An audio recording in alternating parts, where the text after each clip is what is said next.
समस्त गुरुजनों की एक ही इच्छा है साधना प्रेमियों कि ध्यान में एक दिन हम अवश्य प्रवेश करें। और जैसे मैंने पिछले एकादशियों को बताया कि ध्यान में प्रवेश का और समाधि में प्रवेश का अधिकार आपका नहीं, आपका अधिकार है सिर्फ प्रत्याहार का, यानी प्रत्याहार तक पुरुषार्थ है। इसके बाद क्रियाएं स्वतः होती हैं। तो पिछले एकादशी को हम लोगों ने समाधि की चर्चा की थी। 3 तरह की समाधि के बारे में मैंने बताया था, जागृत, स्वप्न और सुषुप्ति। अब ये तो एक धारणा आप सब अपने मन में बैठा लें कि समाधि कोई ऐसी अवस्था नहीं है जो आप साधना के बल पे पा सकते हैं। ये स्वतः आपका अपना स्वाभाविक स्वरूप है। आप समाधिस्थ ही रहे हैं हमेशा। सिर्फ शरीर से संपर्क स्थापित करते ही आपकी समाधि टूट गई है। एक बात हमेशा याद रखें कि जब अज्ञान बढ़ता है, अज्ञान से संपर्क करते ही आप अपने शरीर को और भोगों के प्रति जागरूक हो गए। जिस दिन भी ये अज्ञान बढ़ा था उस दिन आपको ये अनुभव हुआ कि मैं शरीर हूं, यानी आप शरीर में आ गए। और तब शरीर में निर्वाह के लिए आप संसार के भोगों से संपर्क किए। तो सिर्फ इतना ही है कि अज्ञान ही मूल कारण है। अज्ञान के बढ़ने से शरीर से संपर्क होता है और ज्ञान के बढ़ने से स्वरूप से संपर्क होता है। जब आपका ज्ञान बढ़ेगा, ज्ञान ज्यों ज्यों बढ़ता है, आपको अपने अंदर में प्रवेश करने की प्रवृत्ति बढ़ती है, अपने को जानने की प्रवृत्ति बढ़ती है साधना प्रेमी, और बड़ी बेचैनी बढ़ती है। अंदर से इतनी बेचैनी होती है कि मैंने इतने जन्म व्यर्थ गंवा दिए। इसलिए आपका अपना स्वरूप समाधि है। समाधि ही आपका अपना धर्म भी है। और जब भी आप मुक्त होंगे, जब भी संसार से हमेशा के लिए संबंध टूटेगा, तो समाधि में ही रहेंगे आप। तो मैंने बताया कि जब भी आपका संसार से संबंध जुटा तो आप समाधि को तोड़ दिए, क्योंकि समाधि में रहकर आप संसार से संपर्क स्थापित नहीं कर सकते थे। और तब से सुखों और दुखों की इस उहापोह में, इस झूले में आप झूल रहे हैं। कभी सुख मिलता है, कभी दुख मिलता है। ये सिर्फ इसलिए कि आप समाधि में अपने स्वरूप में जा नहीं पाए। जैसे कल्पना करें कि आप अपने घर से निकले और रास्ता भटक चुके हैं, तो रास्ता भटकने के बाद दुखों से संपर्क आपका होता है, रास्ते की ठोकर लगती है, नाना प्रकार के कष्टों से। आपको शांति कब मिलेगी? जब आप अपने घर पहुंचेंगे। तो ये घर पहुंचना ही समाधि है। आप समाधि में ही थे, समाधि में ही रहेंगे। सिर्फ बीच की अवस्था में अभी आप जगे हुए हैं, संसार और शरीर के प्रति, विषयों के प्रति जगे हुए हैं। हम लोग साधना करते हैं राधा प्रेमी। साधना करने में जब भी बातें आती हैं कि संसार के विषयों से थोड़ा कुछ देर के लिए अलग होकर अपने आप को पहचान ले, तो एक भ्रांति मन में पैदा हो जाती है, एक डर पैदा होता है कि क्या संसार छूट जाएगा, क्या संसारिक जो रिश्ते नाते हैं ये छूट जाएंगे। ये भ्रम है, ये सिर्फ भ्रम है और इसका हटना जरूरी है। देखिए, आप अगर ये सोचते हैं कि योग मार्ग आपको वैरागी बनाता है, सन्यासी बना देगा, संसार से विरक्त कर देगा, तो ये भी सही नहीं है। मैं तो कहता हूं कि संसार में जो कुछ भी आप विषय भोग करते हैं वो तो क्षणिक है, नाशवान है। एक योगी योग मार्ग में आकर सबसे बड़ा विषय बनता है, लेकिन उस विषय में आनंद है साधना प्रेमी। संसार के विषयों में दुख है। जो कुछ भी आप इस संसार से प्राप्त करते हैं बाहर में, इस जागृत अवस्था में जब भी हम जगे हुए हैं, इसमें जो कुछ भी संसार में प्राप्त करेंगे वो अंत में दुख का ही कारण बनता है। और अंदर जो कुछ भी प्राप्त करेंगे वही आनंद का साधन बनता है। अंदर में जाना पड़ेगा और आपकी समाधि अंदर की होती है। योग मार्ग आपको चक्रवर्ती सम्राट बनाता है। आप कहते हैं कि वैरागी बनाता है, नहीं, आपको चक्रवर्ती सम्राट बनाता है। और चक्रवर्ती सम्राट के सामने समस्त भोग होते हैं, लेकिन ये भोग नहीं। चक्रवर्ती सम्राट का मतलब होता है कि आप समस्त भोगों का भोग करेंगे, लेकिन इसके लिए आपको संसार पर विजय प्राप्त करने की आवश्यकता नहीं है। किसी पड़ोसी राजा पर हमला करने की आवश्यकता नहीं है। किसी राजा को जीतने की आवश्यकता नहीं है। सिर्फ अपने को जीतने की आवश्यकता है। सिर्फ अपने को जीत लीजिए। और जीतना भी किसको? जो आपका अपना नहीं था, अपना नहीं है और अपना नहीं रहेगा। यानी ये जो विकार हैं, जितने भी जो प्रकृति के दिए हुए 3 गुण हैं, इनसे तो आपका कभी संबंध नहीं था जब आप समाधि में थे। जब आप ब्रह्म स्वरूप थे तो कभी संपर्क नहीं था। संपर्क अब हो गया आपका। तो कहते हैं कि जो अपने पर विजय प्राप्त कर लेता है वो सारे विश्व पर विजय प्राप्त कर सकता है। सारे विश्व का मालिक है वो। और यही योग मार्ग है। योग मार्ग कोई साधना को लक्ष्य लेकर आपको ले चलने का उसका उद्देश्य नहीं है। आपको अपने से परिचय कराता है कि कुछ देर अपने स्वरूप में बैठे, कुछ देर ये प्रश्न करें कि मैं कौन हूं, क्या मैं वही हूं जो संसार जानता है मुझे? तब आपको लगेगा कि नहीं, ये परिचय मेरा झूठ का है, ये सत्य नहीं है। यही जानना है। संसार में समस्त चीजों को उपभोग करते हुए आप समाधि में रह सकते हैं, जिसको मैंने सहज समाधि पिछली एकादशी को बताया था। किसी संसार में रहकर समस्त कार्यों को करें, अपने जो कुछ भी जिम्मेवारियां हैं उनको पूरा करें, लेकिन अपने समाधि में रहें। अपने आप को कभी विस्मृत न होने दें। अपने उस नाम को जो शरीर का नाम है, इसके साथ अपने को न जोड़ें। वो तो व्यवहार का नाम होता है। जैसे एक दुकान का नाम हो गया, वैसे ही हमारे शरीर का ये नाम है, हमारा नाम नहीं है ये। तो अपने परिचय को न भूलें। बस ये न भूलना ही समाधि है। एक शिष्य ने अपने गुरुदेव से पूछा कि गुरुदेव, आप तो कहते हैं बार बार कि हमारा स्वाभाविक स्वरूप ही समाधि है, समाधि ही था, समाधि ही रहेगा, और बीच की अवस्था में उसी समाधि में जाने के लिए साधक साधना का सहारा लेता है, गुरु के पास जाता है, और गुरु उसको कोई नई वस्तु नहीं देता है, उसके अपने स्वरूप से परिचय करा देता है। तो प्रश्न उसका था कि गुरुदेव, जब स्वाभाविक हमारा सहज स्वरूप ही समाधि है, तो हम आंख बंद करते ही समाधि में क्यों नहीं चले जाते? हम जब भी आंख बंद करें, ध्यान करें, तो समाधि में चले जाएं। अब शिष्य था, गुरुदेव ने कहा कि पुत्र, तुम्हारे इस प्रश्न का उत्तर मैं शाम को दूंगा, जब तुम अपनी भिक्षा लेकर लौटोगेगा उस गांव से। तुम्हें अभी फिलहाल दूर उस गांव में जाना है, और आज उस गांव में तुम्हारी बारी है। भिक्षा लेकर लौटो, तुम्हारे प्रश्न का उत्तर दूंगा मैं। और याद रखना कि जंगल जो कि है, इसमें जंगली जानवर भी हैं, चोर डाकू भी है, तो जरा संभल के जाना। शिष्य ने कहा कि गुरुदेव, शाम को तो आप उत्तर देंगे ना?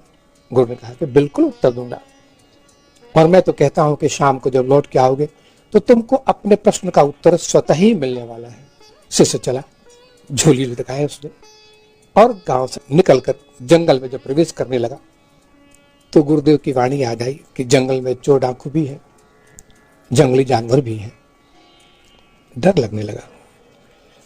अब छोटा बच्चा, डर से हाथ पांव कांप रहे हैं उसके। पहली बार उस गांव में इसकी बारी आई थी भिक्षा मांगने की। कुछ दूर तो हिम्मत करके गया, फिर सोचा कि अब और कोई उपाय नहीं है, तो अपने आत्मबल को जगाने के लिए उसने कहा कि अगर कोई है तो इतना समझ ले कि मैं डरता नहीं हूं तुमसे। तुम चाहे कितने भी बड़े हो, मैं तुमसे डरता नहीं हूं। अगर हिम्मत है तो आओ। तो उसने जोर से ललकारा कि मैं डरता नहीं हूं, हिम्मत है तो आओ। अब पहाड़ी इलाका, जंगली, उसी की प्रतिध्वनि लौट के आई कि मैं तुमसे डरता नहीं हूं, हिम्मत है तो आओ। अब समझ गया कि तो डाकू है अंदर, ये तो खतरनाक है। फिर उसने कहा कि ठीक है, मैं इतना समझ लो कि अगर तुमने कुछ किया तो जान से मार डालूंगा तुम्हें। वही प्रतिध्वनि फिर लौट के आई, कितना समझ लो कि तुमने कुछ किया तो जान से मार डालूंगा तुमको। अब हिम्मत जवाब दे गई और भागा हुआ लौट के आ गया गुरुदेव के पास कि गुरुदेव मैं नहीं जा सकता उस पार। गुरुदेव ने पूछा कि क्या किया तुमने? उसने कहा कि मैंने जाकर ललकारा पहले ही डाकुओं को, और मैंने ललकारा तो मेरे ललकार का उत्तर दिया उन लोगों ने। गुरुदेव बोले कि ठीक है, अब तुम ऐसा करो, अब जाओ और प्रेम से उन्हें बुलाओ, एक आनंद से उनको बुलाओ जैसे वो तुम्हारे अपने हो, अति प्रिय हो। बोला गुरुदेव डाकू और प्रिय? बोले जाओ एक बार प्रेम से बुलाकर देखो। अब की बार गया वो, उसने कहा कि मैं तुम्हारा मित्र हूं, मैं तुमको अति प्रिय हूं, मैं तुमसे प्यार करता हूं। वही प्रतिध्वनि फिर लौट के आई कि मैं तुम्हारा अति प्रिय मित्र हूं, मैं तुमको प्यार करता हूं।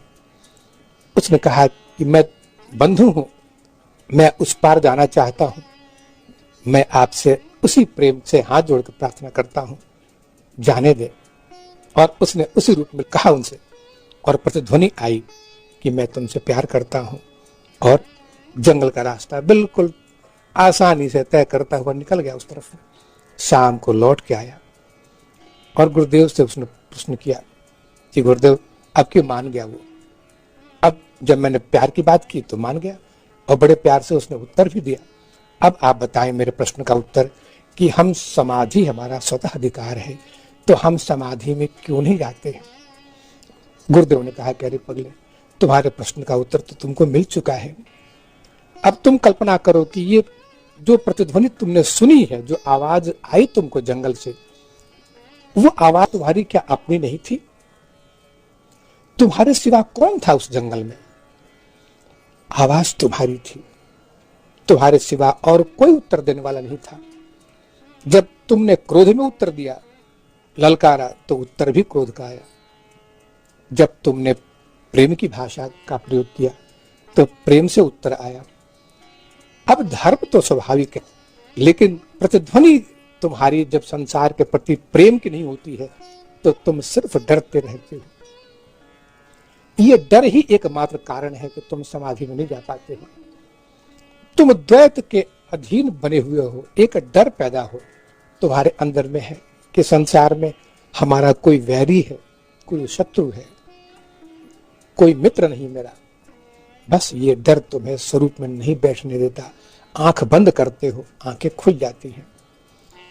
अगर इतना हो जाए, निश्चिंतता हो जाए कि परमात्मा के सिवा कोई नहीं है संसार में और वो मेरा अपना स्वरूप है, तो तुम समाधि में निश्चित जाओगे।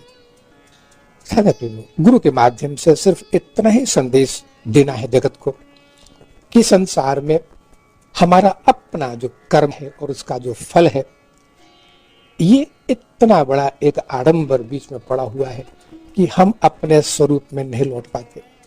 इसके लिए मैंने बार बार कहा था कि कुछ देर अपने स्वरूप में बैठे, कुछ देर के लिए भूल जाए कि इस संसार में मेरा परिचय क्या है और इस संसार से मेरा संबंध क्या है।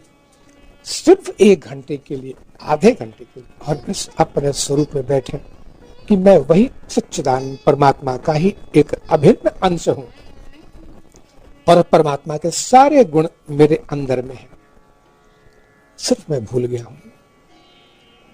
जो साधक समाधि में जाना चाहते हैं, ध्यान में जाना चाहते हैं, उनके लिए कुछ उपयोगी जो चीज मैं बता रहा हूं उसको अच्छी तरह समझें।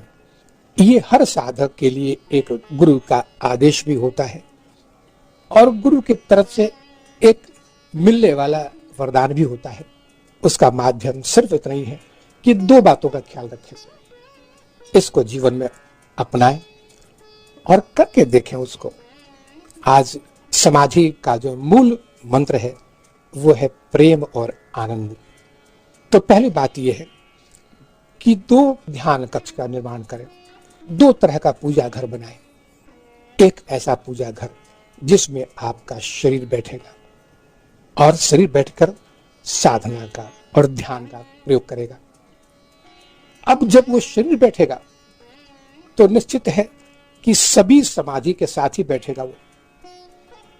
अब उसमें सिर्फ इतना प्रयोग करना है कि शरीर जब बैठेगा तो मन भी रहेगा साथ में, और मन जब रहेगा तो चंचलता रहेगी, और चंचलता के साथ में उस ध्यान कक्ष का निर्माण अपने घर में करें।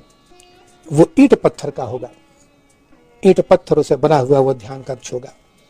उसमें सबसे सुंदर चीज है कि प्राकृतिक सौंदर्य का निर्माण करना है आपको। सुंदर तस्वीरें हो भगवान की, जो भी अपने इष्ट हो, गुरुजन है, योगी संत महात्माओं की तस्वीरें हो, और सबसे बड़ी चीज है कि प्राकृतिक छटा होनी चाहिए। देखिए, आप प्राकृतिक प्राणी हैं। प्रकृति से संबंध टूटते ही हम लोग गांव और शहरों में घिर गए हैं और प्रकृति के उस सौंदर्य से विमुख हो गए हैं। तो प्रकृति की कल्पना भी करेंगे तो भी ध्यान लगेगा।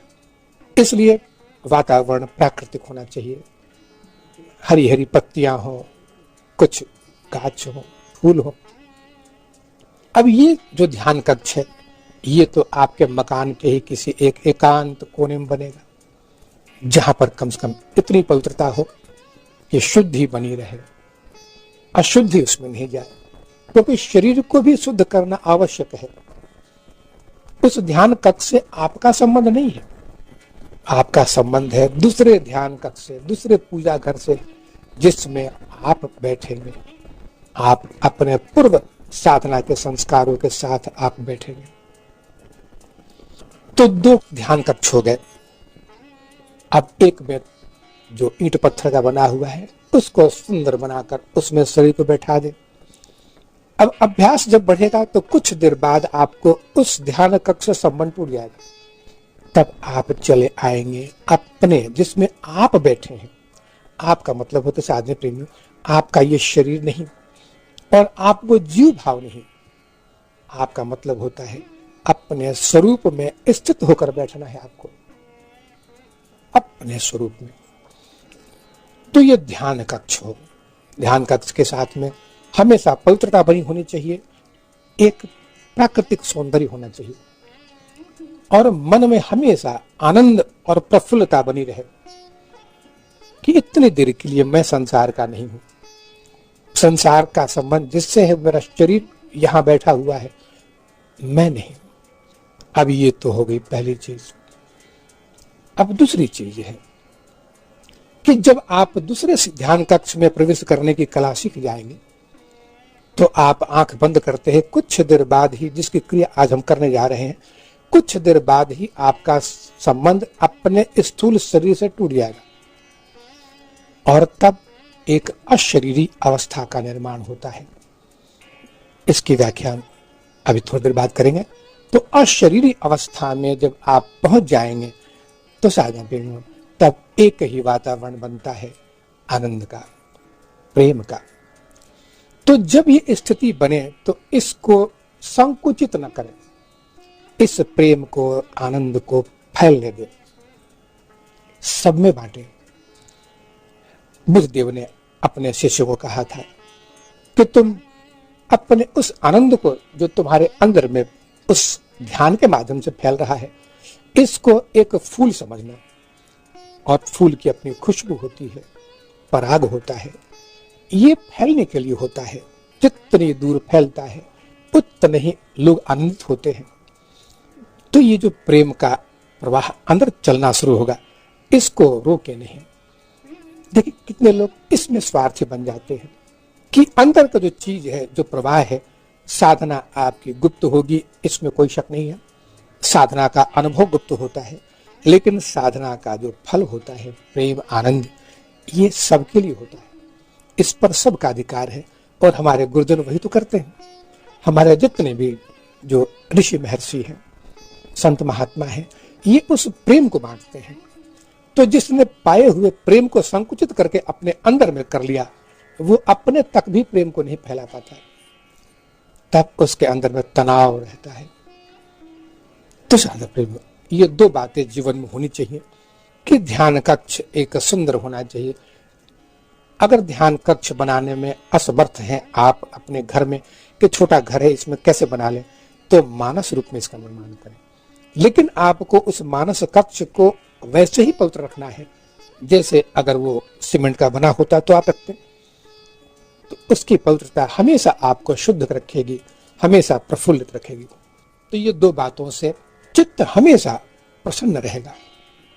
जब प्राकृतिक सौंदर्य, फूलों की खुशबू जब ये फैलती है तो हर कोई उसी खुशी के आनंद में झूमता है, चाहे वो भौरे हो, पशु पक्षी हो, कोई भी हो, और मनुष्य उसका आनंद लेता है।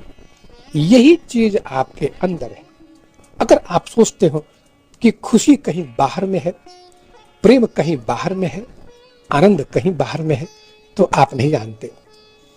खुशी सब आपके अंदर है, सब कुछ अंदर ही है, आपको सिर्फ उसको बाहर निकालना है। इसलिए दो बातों को हमेशा जीवन में याद रखें, क्योंकि साधना पथ पे चलना ज्यादा प्रेमियों, हर साधक का अपना धर्म होता है और साधना के अनुभव गुप्त होते हैं जो गुरु और शिष्य के बीच होते हैं, लेकिन उसके अंदर का जो प्रेम है, जो साधना का फल है, ये सिर्फ बाहर बांटने की चीज होती है। जितना बांटेंगे उतना मिलेगा, इसमें संकुचन नहीं करना चाहिए। मैंने पहले बताया था प्रत्याहार और धारणा, ये दो चीजें हैं जिनको आपको अभ्यास करना है। प्रत्याहार ही आपका पुरुषार्थ है। प्रत्याहार के बाद धारणा स्वतः हो जाती है। जगह जब रिक्त होगा तो भगवान स्वतः आकर बैठ जाते हैं। तो इतना जान लें कि अगर गुरुओं के बताए हुए रास्ते पर आप पूरी ईमानदारी से अगर चलते हैं तो इतना निश्चित जाने कि आपकी यात्रा मंगलमय रूप में ही समाप्त होगी, बहुत जल्द ही, और उसी रूप में जिसमें आप पाना चाहते हैं ईश्वर को, उसी रूप में समाप्त होगी ये साधना की यात्रा। सिर्फ आपको इतना याद रखना पड़ेगा कि समाधि जो चीज होती है, समाधि अपना स्वतः स्वरूप है, इसमें आपकी यात्रा अकेले होती है।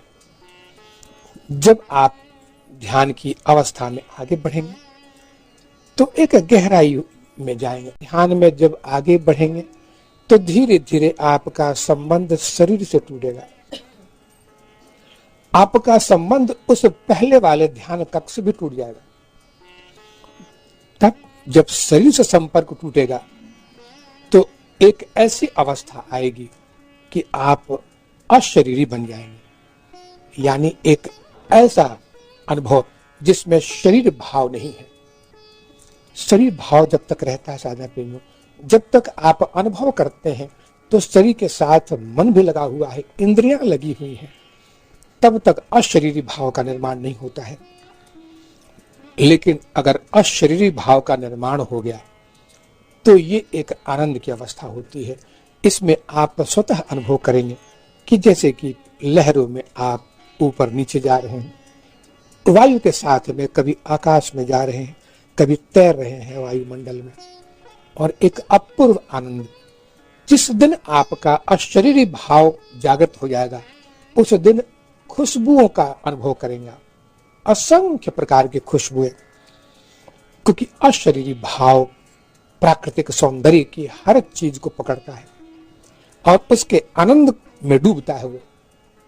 तो जिस दिन अभ्यास करते करते आप साधना में प्राणायाम का अभ्यास करेंगे, धीरे धीरे प्राण सूक्ष्म होंगे। सूक्ष्म प्राण होते होते आपकी जो गहराई है, जो अंदर जाने की एकाग्रता है, ये बढ़ती जाएगी। एकाग्रता बढ़ते ही एक शून्य अवस्था कायम होती है, और शून्य अवस्था के बाद एक दिन आप अनुभव करेंगे कि आपका स्थूल शरीर अलग है और आप अशरीरी हैं। अब आप शरीर में नहीं है। अब अशरीरी भाव का निर्माण होते ही सबसे इसकी पहचान होती है कि अपूर्व सुगंधियां आती हैं, इतनी खुशबू से भर जाता है शरीर, और फिर लक्ष्य होता है आकाश, ऊपर की तरफ, क्योंकि जिस लक्ष्य को देखना चाहता है उसका नाम है आज्ञा चक्र। और आगे चक्र में वही है, एकमात्र उस सत्ता को पकड़ता है। तो अशरीरी भाव में आप कुछ महीने तक डोलते रहेंगे, आनंद का अनुभव करते रहेंगे। और साधक एक बात मैं पहले बता देता हूं कि अनेक साधक यही आकर समाधि तोड़ देते हैं, क्योंकि इसमें डर पैदा होता है। आप अभ्यस्त हैं शरीर में रहने के, कभी कल्पना भी नहीं करते आप कि मेरा शरीर छूट जाए।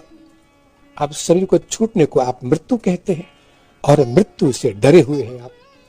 तो इस अवस्था में भी जब शरीर से आप अलग हो जाते हैं, तब प्राय 90% साधक जो अच्छे साधक हैं, ये डर से समाधि तोड़ देते हैं, तत्काल समाधि तोड़ देते हैं, क्योंकि डर को नहीं बर्दाश्त कर पाते वो। मैं कहता हूं इसमें डरने की कोई चीज नहीं है, ऐसी कोई चीज नहीं है, सिर्फ आपका अपना एक संस्कार है शरीर में रहने का।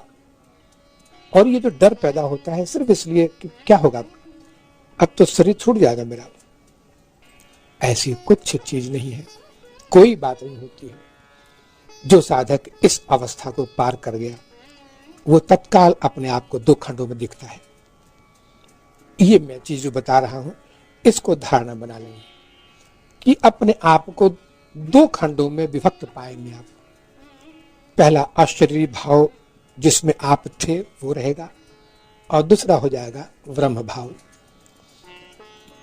अब आप उस आनंद में डोलते चले जाए। जो अशरीरी भाव में आपकी समाधि आगे बढ़ेगी, तो जैसा लगता है कि बिजली के असंख्य करंट हर तरफ से प्रवेश कर रहा है, लेकिन वो करंट में आनंद होता है।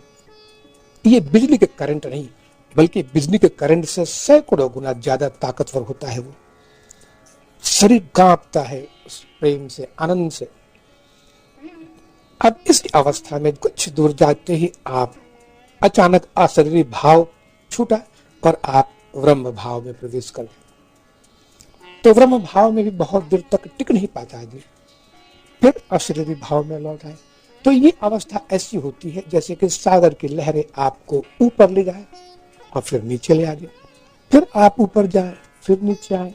ऐसी अवस्था में कई महीने योगी इसी आनंद में डूबता रहता है। इस आनंद का अद्भुत एक स्वरूप है राधा प्रेम, जो साधक ही समझ सकता है। जो इस यहां तक पहुंचेगा तो वही समझ पाएगा।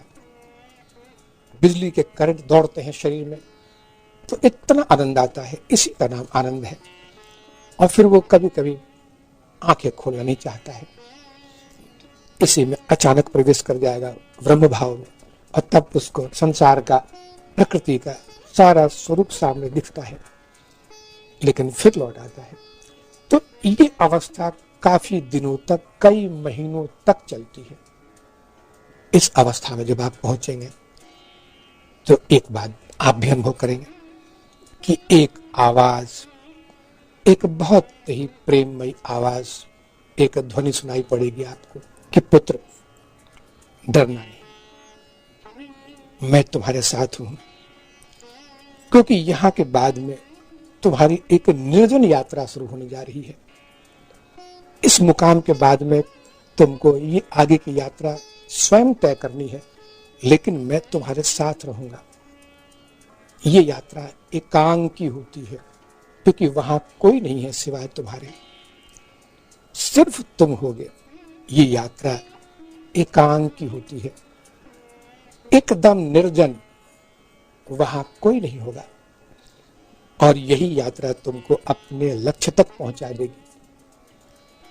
और इतना तो निश्चित है कि लक्ष्य तक पहुंचने के पहले का जो मार्ग होता है, ये सबसे कठिन होता है।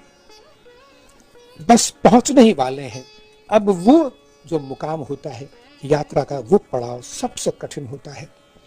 कहते कि बस हिम्मत नहीं हारना, मैं तुम्हारे साथ हूं। बस इतना याद रखना कि जो भी हो जाए ये समाधि टूटे नहीं, क्योंकि अगर समाधि किसी कारण से टूट गई तो तुम्हारी वर्षों की जन्म जन्मांतर की तपस्या अधूरी रह जाएगी। और उतने दिन हिम्मत से अगर तुमने पार कर लिया तो बस पा गए, बस उस लक्ष्य को पहुंच गए। और तब तुम्हारा जो ब्रह्म भाव है उसके साथ ही अशरीरी भाव भी विलय कर जाएगा ब्रह्म भाव में, और तब आपका काम पूरा हो गया। उस मुकाम पर जाकर साधक की डरना नहीं चाहिए। साधक बहुत डर जाते हैं, और डर के जो लौट गया, ये उसकी साधना का सबसे बड़ा नुकसान होता है। देखिए, अशरीरी भाव से क्या डरना। अशरीरी भाव तो हम मृत्यु को ही मानते हैं, मृत्यु भी हमको अलग कर देती है शरीर से, वो भी तो अशरीरी भाव है। आप निद्रा में जाते हैं, वो भी अशरीरी भाव है, क्योंकि आपका शरीर तो बिस्तर पर पड़ा हुआ है, उससे आपका संपर्क टूट जाता है। अशरीरी भाव को अगर आप मृत्यु में कहते हैं, तो मृत्यु भी एक समाधि है। उसमें भी वही आनंद है जो ब्रह्म भाव में अभी जो बताया गया। अंतर सिर्फ इतना ही है कि उस मृत्यु में समाधि का आनंद आप नहीं ले पाते हैं, क्योंकि मृत्यु के डर से आपने शरीर छोड़ा है। अगर वहां भी डर को हटा दिया जाए, तो वो एक अपूर्व समाधि है, वही समाधि जिसको ब्रह्म भाव कहते हैं। देखिए, जब मछुआरा जाल फेंकता है नदी में, तो अनेक मछलियां फंस जाती हैं। अगर मछलियां चाहें तो एक भी मछली नहीं फंसेगी, क्योंकि जाल 3 तरफ से बंद होता है, लेकिन एक तरफ से खुला होता है। लेकिन जाल में फंसते ही मछली के अंदर में इतना भय पैदा हो जाता है कि वो ऊपर की तरफ देख नहीं पाती है कि एक किनारा खुला हुआ है। अगर इतना देख ले तो मृत्यु का भय खत्म, और मछली तत्काल निकल जाएगी बाहर। लेकिन सारी मछलियां बस फंसी की फंसी रह जाती हैं, निकल नहीं पाती है। अब कुछ मछलियां बड़ी ऐसी होती हैं जो जाल को देखते ही मिट्टी में मुंह छिपा लेती है। उस नदी की गहराई में, सागर की गहराई में अपना मुंह छिपा लेती है मिट्टी के भीतर। अब मिट्टी में तो जाल पहुंच नहीं पाएगा, तो बस बच जाती है। साधना में आप भी अपने स्वरूप में ऐसे मुंह छिपा लिया करें। गुरु ने कहा है कि एक ही तो स्थान है हमारा, हमारा अपना घर, अपना स्वरूप, हमारी जो अपनी पहचान है कि अहम ब्रह्मास्मि। इसी में क्यों नहीं रहते, क्यों डरते हैं हम मृत्यु से? मृत्यु से हमारा कोई संबंध नहीं है, लेकिन हम मृत्यु को देखते ही समाधि को तोड़ देते हैं, भय को देखते ही समाधि को तोड़ देते हैं, और तब समाधि से वंचित हो जाते हैं, उस आनंद से वंचित हो जाते हैं। बस जैसे उस मछली ने जाल को देखा और घुस गई मिट्टी के अंदर में, जो सागर के नीचे होता है। हमें भी वही सीखना चाहिए। मृत्यु से अगर बचना हो तो अपने स्वरूप में रहें। जब तक आप अपने स्वरूप में हैं, चाहे 1 घंटा हो, सुबह का हो, 1 घंटा शाम का हो, इन 2 घंटों को मृत्यु कभी भी आपके जीवन में नहीं जोड़ती है। यानी ये आपका अमरत्व है, तो उतने देर आप अपने स्वरूप में रहें। तो मैंने बताया था कि स्वरूप में सारे दिन रहें, आप अमर हो जाएंगे।